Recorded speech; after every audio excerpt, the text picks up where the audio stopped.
chapter ကတော့ chapter 11ဖြစ်ပါတယ် chapter 17ပေါ့နော်ပထမဦးဆုံးပေါ့နော်17ရဲ့ပထမဦးဆုံးမျိုးကိုနံပါတ်1မျိုးကကျတော့တကူအစွန်းနဲ့ကောင်းကြီးမိကလာခါစမ်းခံစားရရန်မီဒီနီလန်းဖြစ်လုံးဆောင်ရမည်နီတဲ့အဲ့ဒါကိုကျွန်တော်က ABC ပေးထားတယ် A ကတော့ကျန်းစာနီးနာများ၌ဘုသူတော်ကျေဝရမည် B ကကြတော့ခေါင်းဆောင်ကောင်းနောက်လိုက်ကသူ့စကားကိုနာခံပါ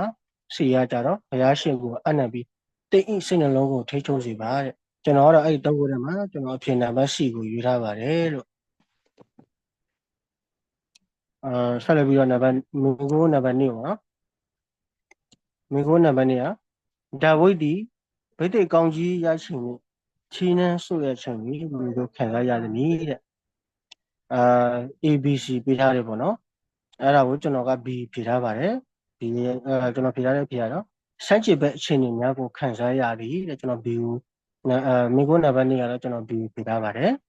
မိခိုးနံပါတ်3ကကြတော့ဘုရားရှင်ကဒါဝိဒ်အားအဘယ်ကြောင့်ရွေးချယ်သည်နည်းတဲ့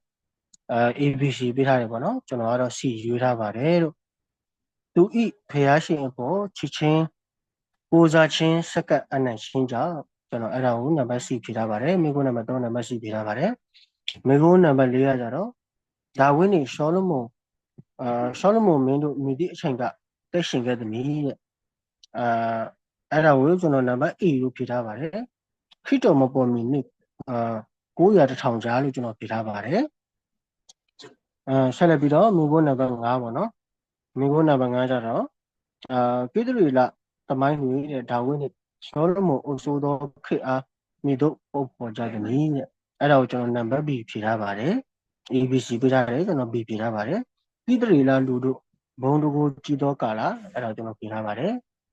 ဆက်လက်ပြီးတော့မိခိုးနံပါတ်6မိခိုးနံပါတ်6ကကြတော့ဘုရားရှင်ကရှင်ဘုရင်များ၏အုံနောက်နှင့်နှလုံးသားကိုအုပ်စိုးသောအခါနိုင်ငံဘာဖြစ်သည်နည်းတဲ့အဲ့ဒါကိုတော့ ABC ပေးထားတယ်ကျွန်တော်နံပါတ် C ကိုပေးထားပါတယ်နိုင်ငံတော်စီပင်ဝပြောတာရသည်တဲ့အဲ့ဒါကိုကျွန်တော်ဖြေထားပါတယ်ဆက်ပြီးတော့မိခိုးနံပါတ်9မိခိုးနံပါတ်9ဘုရားရှင်ကသူဤအလေလာအားလူသားများကိုမိတို့နားလည်စေလိုသည်အဲ့ဒါကို ABC ပေးထားတယ်ကျွန်တော်ကတော့နံပါတ် B ဖြေထားပါတယ်ချစ်မေတ္တာယုံကြည်ခြင်းနဲ့ကိုးစားခြင်းရှိစေခြင်းပြီးတဲ့အဲ့ဒါကိုကျွန်တော်ဖြေထားပါတယ်မိခိုးနံပါတ်9ကတော့အဖြေကတော့ B ဖြစ်ပါတယ်ဆက်လက်ပြီးမိခိုးနံပါတ်10ပေါ့နော်ဒါဝိဒ်နဲ့ရှောလမုန်ထက်တွေတမန်ကျမ်းစာအုပ်မှမိတိကျမ်းများကိုရေးသားခဲ့သည်နည်းတဲ့အဲ့ဒါ ABC ပေးထားတယ်ကျွန်တော် C ဖြေထားပါတယ်ကြပြလေကံကြားဆိုပြီးကျွန်တော်ဖြေထားပါတယ်အခုကျွန်တော်ဖြေထားတဲ့ဟာတွေပေါ့နော်အနောက်ကပေါ့နော်နေရာ44 45နောက်ပိုင်းကြည့်တော့အဲ့မှာအဖြေရှိပါတယ်လို့ဆက်လက်ပြီးတော့မှမိခိုးနံပါတ်9မိခိုးနံပါတ်10မိခိုးနံပါတ်10ပြီးပါနော်ဆက်လက်ပြီးတော့မှကျွန်တော်မိခိုးနံပါတ်9မိခိုးနံပါတ်9ကြတော့ဘယင်ဖြစ်ဗိသိက်ခံယူပြီးနောက်ဒါဝိဒ်ဒီဘယင်ပလင်ပေါ်သို့မတက်မီဘာလို့ခဲ့သည်နည်းတဲ့အဲ့ဒါကို ABC ပေးထားတယ်ပေါ့နော်ကျွန်တော်ဖြေထားတာတော့ဒီအဖြေ ABC ပေးထားတဲ့မှာကျွန်တော် C ဖြေထားပါတယ်လို့သူ့ကိုဘယင်ပလင်အပေါ်ဘုရားရှင်တင်ပေးမိအချိန်ကိုစောင့်မျှော်ခဲ့ပြီကျွန်တော်အဲ့ဒါဖြေထားပါတယ်မိခိုးနံပါတ်9ရဲ့အဖြေကတော့ C ဖြစ်ပါတယ်လို့တက်ပြီးတော့မိခိုးနံပါတ်10ပေါ့နော်နံပါတ်10အဘယ်ကြောင့်တဲ့ဥဆန်ဘယင်ဖြစ်တော့ဒါဝိဒ်မင်းကြီးသည်သူအုပ်ချုပ်ရှင်ကာလအားဘုရားရှင်အလိုတော်အတိုင်းအုပ်ချုပ်ဖို့စဉ်းစားခဲ့သည်နည်းတဲ့အဲ့ဒါကိုမိခိုးနံပါတ် A အဖြေကတော့ ABC ပေးထားတယ်ပေါ့နော်အဲ့ဒါကျွန်တော်တို့လည်းဇူဝီဖြစ်သွားလို့ကျွန်တော်နံပါတ် B တော့ဖြေထားပါတယ်ဒါဝိဒ်ကဘုရားရှင်အားဘယင်အဖြစ်အတိတ်မှပြုသောကြောင့်မိခိုးနံပါတ်10ကတော့အဖြေကကျွန်တော် B ဖြေထားပါတယ်လို့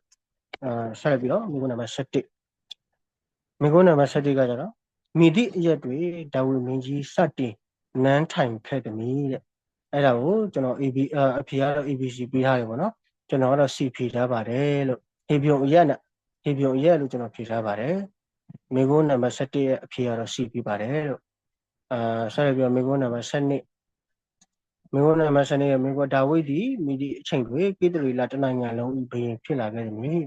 အဲ့ဒါကိုကျွန်တော်နာမ C လို့ပြထားပါတယ် ABC ပြထားတဲ့ဟာကိုကျွန်တော် C လို့ပြထားပါတယ်ဒါဝိဒ်ဒီကိတရီလိုက်နိုင်ငံဤဘယင်မဖြစ်ခဲ့ပါလို့အဲ့ဒါကိုကျွန်တော်ပြထားပါတယ်ဆက်လိုက်ပြီးတော့မင်းတို့နာမ73မင်းတို့နာမ73အမေကတော့မိဒီမြို့အားဖျားရှိရွေးချယ်ထားသည့်မြို့အဖြစ်ခေါ်သည်တဲ့အဲ့ဒါကိုတော့ကျွန်တော်ပြထားတာ73ရဲ့အဖြစ် ABC ပြထားတာကိုကျွန်တော် A ပြထားပါတယ်လို့ယူရို8လင်းဆိုပြီးကျွန်တော်ပြထားပါတယ်ဆက်လက်ပြီးတော့မှမိကုန်းနံပါတ်14ဘုရားရှင်သည်ဘယင်အဖြစ်အုပ်စိုးကြောင်းကိုအတိမတ်ပြုသောဒါဝိမင်းကြီးပထမဦးဆုံးသောလှုပ်ဆောင်ချက်ကအဘယ်နည်းတဲ့အဲ့ဒါကိုကျွန်တော်ABC လို့ပြထားတဲ့ဟာကိုကျွန်တော် C အဖြေနံပါတ် C ကိုပြထားပါတယ်လို့သူပရိညာတရေဒေတာကိုယူရို8လင်းတို့တည်ယူလာခဲ့သည်ကျွန်တော်အဲ့မိကုန်းနံပါတ်14ရဲ့အဖြေကတော့ကျွန်တော်အဖြေကတော့နံပါတ် C ပြထားပါတယ်လို့ဆက်လက်ပြီးမိကုန်းနံပါတ်15ပေါ့နော်ဒါဝိဒ်ကျူးလွန်ခဲ့သောအကြီးမားဆုံးအပြစ်ကပဲနည်းတဲ့အဲ့ဒါတော့အကုန်လုံးပဲပြင်မလို့ထင်ပါတယ်ကျွန်တော်ဖြေထားတာတော့နံပါတ် C ဖြေထားတယ်ပေါ့နော်သူများမယားကိုပြင်မာခဲ့သည်တဲ့အဲ့နံပါတ်15ရဲ့အဖြေက ABC ပေးထားတဲ့ဟာကိုကျွန်တော် C ဖြေထားပါတယ်လို့မိကုန်းနံပါတ်16ဒါဝိဒ်ကြီးပြီးကျူးလွန်ခဲ့သောညာလဲအဘယ်ကြောင့်ဖျားရှိစိတ်တော်နှင့်တွေ့သူအဖြစ်သူ့အားခေါ်တယ်နေတဲ့အဲ့ဒါကိုအဖြေကတော့ပေးထားတာတော့ ABC ပေးရတယ်ကျွန်တော်တော့ B ဖြေထားပါတယ်သူဒီအပြစ်ကိုခံပြီးနောက်တစ်ရက်ကခွင့်လို့ဖို့အရင်တောင်းလျှောက်တော့ကြောင်းကျွန်တော်အဲ့နံပါတ်16ကကျွန်တော်နံပါတ် B ကိုဖြေထားပါတယ်ဆက်လက်ပြီးနံပါတ်19မင်းကနံပါတ်19ကတော့ပြည်သူ့လာနိုင်ငံလူဦးရေစည်းရုံးကိုကောက်ယူသည့်အတွက်အပြစ်ဒဏ်3ခုအမည်ကပဲနည်းတဲ့အဲ့ဒါကို ABC ပေးထားတယ်ကျွန်တော်တော့ B ဖြေထားပါတယ်အစာခေါင်းပါခြင်းစစ်ဖြစ်ခြင်းယောဂဘေးဆိုးဖြစ်ခြင်းဆိုပြီးကျွန်တော်ဖြေထားပါတယ်မိကုန်းနံပါတ်19ရဲ့အဖြေကတော့ B ပြပါတယ်ဆက်လက်ပြီးတော့မိကုန်းနံပါတ်18လူဦးရေတကောင်စီကောက်မိသောအပြစ်ကြောင့်ဘုရားရှင်ကသူ့အားအပြစ်ဒဏ်ခတ်ပြီးနောက်ဒါဝိမင်းဒီမိတိနေရာပြီးရေးပူဇော်သည်တဲ့အဲ့ဒါကို ABC ပေးထားတယ်ကျွန်တော်တော့မိကုန်းအဖြေနံပါတ် A ကိုဖြေထားပါတယ်ဣဇက်ကိုပူဇော်ခဲ့ရမောရတောင်ပေါ်တွင်ကျွန်တော်အဲ့ဒါပြထားပါတယ်မိကုန်းနံပါတ်18ရဲ့အဖြေကတော့ A ဖြစ်ပါတယ်ဆက်ပြီးတော့မှမိကုန်းနံပါတ်19ဘုရားရှင်ကဘာလို့ရှိသည်နည်းဟုပြောသောအခါရှောလမုန်ရွေးချယ်သောအရာကအဘယ်နည်းတဲ့ABC ပေးထားတဲ့ဟာကိုကျွန်တော်နံပါတ် C ဖြေထားပါတယ်တိုင်းလူပြည်သားများအားတရားမျှတစွာဖြောင့်မတ်စွာအုပ်ချုပ်နိုင်ရန်နားလည်တတ်သောနှလုံးသားပေးဖို့သူတောင်းခံခဲ့တယ်တဲ့မိကုန်းနံပါတ်19ရဲ့အဖြေကတော့ကျွန်တော်နံပါတ် C ပေးထားပါတယ်ဆက်ပြီးတော့မှနံပါတ်20အဘယ်ကြောင့်ဘုရားရှင်ကရှောလမုန်ကိုဉာဏ်ပညာနဲ့ကြွယ်ဝခြင်းပေးခဲ့တယ်နည်းအဖြေကတော့ ABC ပေးထားတယ်အဲ့ဒါကိုကျွန်တော်ကတော့နံပါတ် C ကိုဖြေထားပါတယ်လို့ဘုရားရှင်ပြီးရှောလမုန်ရွေးချယ်မှုကိုသဘောကျတော့ကြောင့်ကျွန်တော်အဲ့ဒါကိုရွေးထားတယ်ပေါ့နော်ကျွန်တော်ဖတ်ကြည့်အဲ့ဒါမိကုန်းနံပါတ်20လဲကျွန်တော်ဇူလေးနည်းဖြည့်သွားဒါပေမဲ့ကျွန်တော်နံပါတ် C ကိုရွေးထားပါတယ်လို့မိကုန်းနံပါတ်20ရဲ့ပြန်နံပါတ် C ဖြစ်ပါတယ်လို့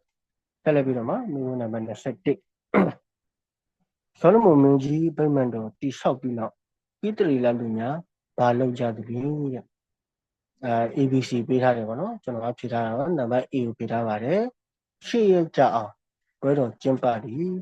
အဲ့ဒါကိုကျွန်တော်ဖြေထားပါတယ်မိကုန်းနံပါတ်21အဖြေကတော့ A ပြပါတယ်ဒါတော့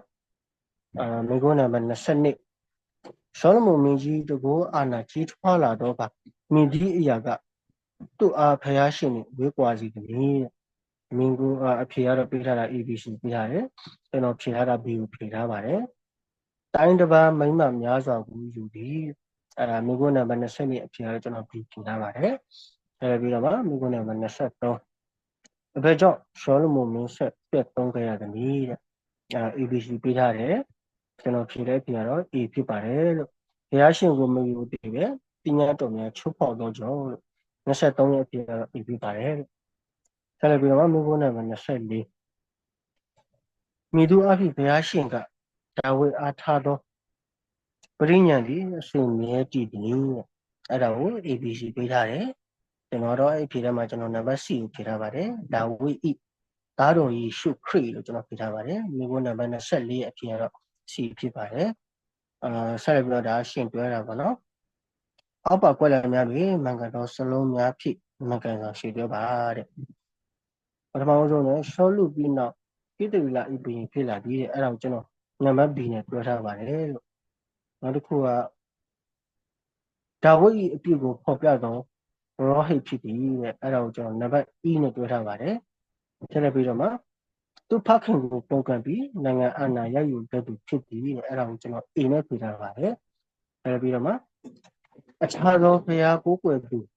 ဟာရောဘီရင်နဲ့မဟာမပြုပြီးသူဤသမီးတော်နဲ့လက်ထပ်ခဲ့သည်အဲ့ဒါကိုကျွန်တော် C နဲ့တွဲထားပါတယ်ဆက်လက်ပြီးတော့မှသူမ၏အကိုအာမုတ်၏စော်ကားခြင်းကိုခံရသူဖြစ်ပြီးအဲ့တော့ကျွန်တော်ဒီနဲ့တွဲထားပါတယ်အဲဒီ logo နံပါတ်25ကျတော့ BEAC ပေါ့နော် AACD အဲ့ဒါကျွန်တော်ပြင်ထားပါတယ်ဆက်လက်ပြီး logo နံပါတ်26အပါတော့ကိုမင်္ဂလာရှင်တွဲပါတဲ့ဒါလည်းကျွန်တော်ကြည့်နေပေါ့နည်းနည်းတော့ဆိုပါပြတာပဲတန်တော်တော့ပြပါတယ်ယတိဖြတ်ပြောင်းလဲရာစိတ်ထားပြီးအပြစ်အတွက်ဝန်နေချင်းတဲ့အဲ့ဒါကိုကျွန်တော် C နဲ့တွဲထားပါတယ်ဆက်ပြီးတော့ခုကတစ္ဆာရှိတယ်လို့ရတဲ့အဲ့တစ္ဆာရှိတယ်လို့ရကျွန်တော် A နဲ့တွဲထားပါတယ်ဆက်ပြီးတော့မျိုးရိုးတစ်ခုဒီမှအုပ်စိုးသူအားဆက်ခံသူအဲ့ဒါကျွန်တော် B နဲ့ဖြေထားပါတယ်ကျွန်တော်အခုသင်ခန်းစာ7ပေါ့နော်ပြီးဆုံးပါပြီဟိုအမှားယွင်းနေရှိရမတူညီတာရှိရင်တော့သူတို့ပြန်လည်ပြီးတော့ပေါ့နော်ပြန်လည်ပြောပြလို့ရပါတယ်လို့ကျေးဇူးများတင်ပါတယ်